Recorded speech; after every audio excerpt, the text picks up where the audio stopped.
কোরবানি তো দিবেন, সবার আগে একটু জানা দরকার কোরবানিটা কি, কাদের উপর ওয়াজিব, কোরবানি কি আসলে, এটা কি? আইসা কি গরু জবাই দেওয়া, খাসি জবাই দেওয়া, এটাই কোরবানি? না। কোরবানি সম্পর্কে সবার আগে আমরা একটু কোরআনের আয়াত শুনতে চাই। প্রথমে তো জানবো কোরবানি মানে কি। কোরবান শব্দটিও কিন্তু কোরআনের আয়াত, কোরআনের শব্দ। এটার করবুন থেকে আসছে। করবুন মানে আল করবুন ইলাল্লাহ, আল্লাহর সাথে রিলেশনের জন্য নিকটবর্তী হওয়া। করবন মানে নিকটবর্তী, আল্লাহর খুব কাছাকাছি বন্ধু হওয়ার জন্য যেটা করা হয় সেটাই হচ্ছে কোরবান। আবার এই কোরবানি মানে হচ্ছে স্যাক্রিফাইস, উৎসর্গ করা।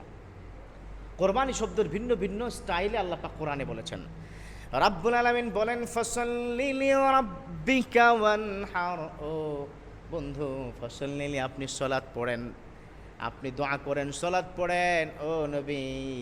ওয়ানহার, এবং আপনি কি করেন, কোরবানি করেন। ওয়ানহার, আবার জবাহ, আদহিয়া, এটাও কিন্তু আছে এবং হাদিসের মধ্যে আছে। মান ওয়াজাদা সাআ ফালাম ইউদাহ ফালা ইয়াকরাবান্না মুসাল্লানা।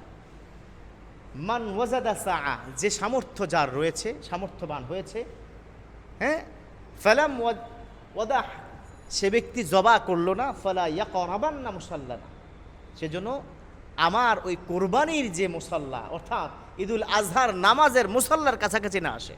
ভয়ঙ্কর থ্রেট কিন্তু কি দিয়েছে, কে দিয়েছে? বিশ্বনবী। এখানে শব্দ কি? ওয়াদাহ, ওয়াদহিয়া মানে জবাই করা, কোরবানি করা। তাহলে কোরবানি ভিন্ন ভিন্ন কি নাম আছে। আবার রাব্বুল আলামিন বলেন কুল ইন্না সালাতি ওয়া নুসুকি ওয়া মাহইয়ায়া ওয়া মামাতি লিল্লাহি রাব্বিল আলামিন। কুল ইন্না সালাতি, ও নবী আপনি বলে দেন আপনার নামাজ, অনুসুকি আপনার কোরবানি, এই যে নুসুক মানে কোরবানি, ওয়া মাহইয়ায়া ওয়া মামাতি লিল্লাহি রাব্বিল আলামিন, সব আল্লাহর জন্য হবে। এখন আল্লাহর জন্য কোরবানি, তাহলে কোরবানি পেয়েছি তো অর্থ কি? আল্লাহর জন্য, আল্লাহর নিকটবর্তী হওয়ার জন্য, আল্লাহর কাছে পাওয়ার জন্য যে উৎসর্গ, সেটা হচ্ছে কোরবানি। এখন আসুন কাদের উপর কোরবানি ওয়াজিব। এক, বালেগ হতে হবে, নাবালেগের উপর কোরবানি ওয়াজিব না। দুই, সামর্থ্যবান হতে হবে। এখন সামর্থ্য কি? সামর্থ্য হচ্ছে কোরবানির দিন, কোরবানির পরের দিন, কোরবানির তারপরের দিন, 3 দিন যে কোরবানি করা যায়, তৃতীয় দিন সুবহে সাদেক, ওই সময়ও যদি আপনার কাছে কোরবানি দেওয়ার মতো অর্থ, এর মানে হচ্ছে কোরবানি দেওয়ার মতো অর্থ নয়, এটা ভুল, এটা কিন্তু ভুল, অনেকে এটা ভুল ভেবে থাকেন। কোরবানি দেওয়ার জন্য না, 52.5 তোলা রূপের সমমূল্য টাকা যদি আপনার কাছে থাকে, তাহলে কত টাকা? বর্তমান বাজারে 85 টাকা, 85,000 টাকা। এই 85,000 টাকা যদি আপনার অ্যাকাউন্টে হঠাৎ করে চলে আসে, কোনো ব্যবসা বাণিজ্য কোনো কিছু, তাহলে আপনার উপর কোরবানি ওয়াজিব। কথা ক্লিয়ার? তাহলে লিকুইড মানি যদি ধরি 85,000 টাকা, কোরবানির দিন, পরের দিন, তৃতীয় দিন সুবে সাদেকের পূর্বে হঠাৎ অ্যাকাউন্টে চলে আসলেই আপনার উপরে কি? কোরবানি ওয়াজিব হয়ে যাবে। আচ্ছা, সুস্থ মস্তিষ্ক থাকতে হবে, পাগল হলে হবে না। কথা কি বুঝতে পেরেছেন? সুস্থ মস্তিষ্ক থাকতে হবে। ঋণগ্রস্ত হলে কিন্তু হবে না। কোরবানি হতে হলে ঋণ মুক্ত থাকতে হবে। আপনি ঋণে আছেন 100 কোটি টাকা, এই ঋণ ব্যাংকের ঋণ, ওটা দিয়ে কাজ হবে না। আপনি ঋণে আছেন 50,000 টাকা, তাহলে আগে ঋণ মুক্ত হন, তারপরে কোরবানি দেন। কথা কি বুঝতে পেরেছেন?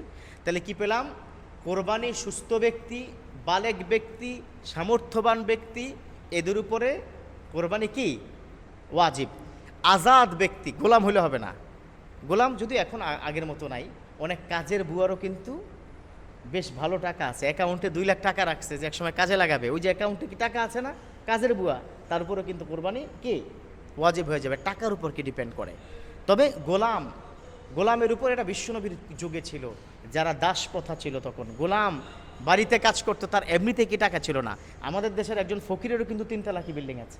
সো এই ফকির আর আগের যুগের সেই গোলাম বা ফকির এক নয়। সো আমরা মনে হয় স্পষ্ট হয়ে গেছি। এর মধ্যে যারা এরকম আছেন, যেই সিস্টেমে বলেছি ঠিক ওই সিস্টেমেই কিন্তু কোরবানি হতে হবে, তার বাইরে কম কিংবা বেশি হলে কোরবানি হবে না। আল্লাহ বুঝার তৌফিক দান করুক, আমিন।